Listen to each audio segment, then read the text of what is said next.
What we mainly do is really try to innovate on the mobility side. We believe that fast charging is way too slow at this point, and that's also a reason for a lot of people to not drive electrically. And we want to make the charging time as fast as fully your pedal-fueled car. And we do that in a race car. Behind me you see the Revolution, that's our newest race car, and that can charge already in 12 minutes. It's a Le Mans race car. We're talking about speeds between 200 and 300 kilometers an hour. The biggest race is the 24-hour of Le Mans. It's really a dream of the team to race there, because if you can race there with this technology, now if it works there, then it can work everywhere. Battery pack now in the car works really well, and that's of course due to the many engineering hours put in it. But the next step of course is to even lower this amount of charging time, hopefully someday to the 3-4 minutes. 10 years being a student team is quite amazing. I think special about InMotion is that people that have founded the team 10 years ago are still in the supervisory board. People that built the first electric race car, the Fusion, are still providing us knowledge on the Revolution and making sure that the team really stays not only the full-time team this year, but the whole team over the past 10 years. That's unique. One of the main focuses for this year was to professionalize the team like a real racing team.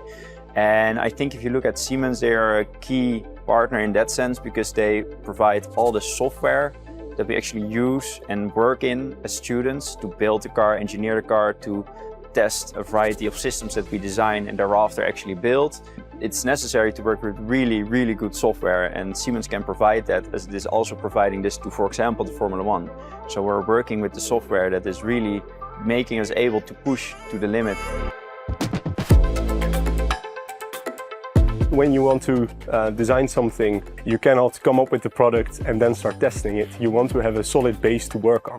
What we do with Siemens tools, for example, 3D modeling with Siemens NX, we make a model of the reality and we make sure that we test that model already in the digital environment, so that we know that we won't run into any issues once we start truly realizing the product. For example, we use Siemens Star CCM for our flow and thermodynamics models, to first verify if we can make something that actually works. And then of course you can start making it in real life after you validate that.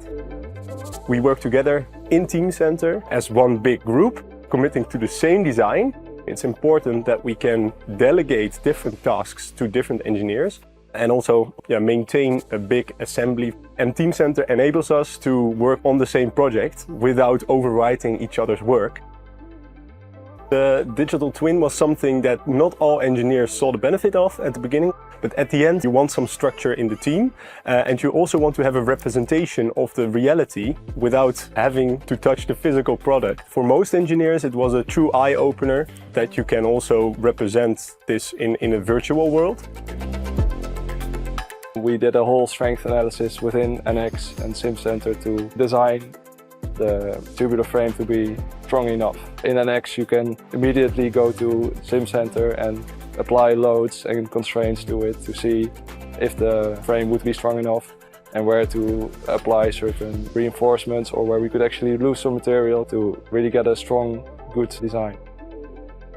You get a lot of confidence that whatever you design will actually fit on the car, so it saves a lot of time, and it's just also nice to have stuff just work.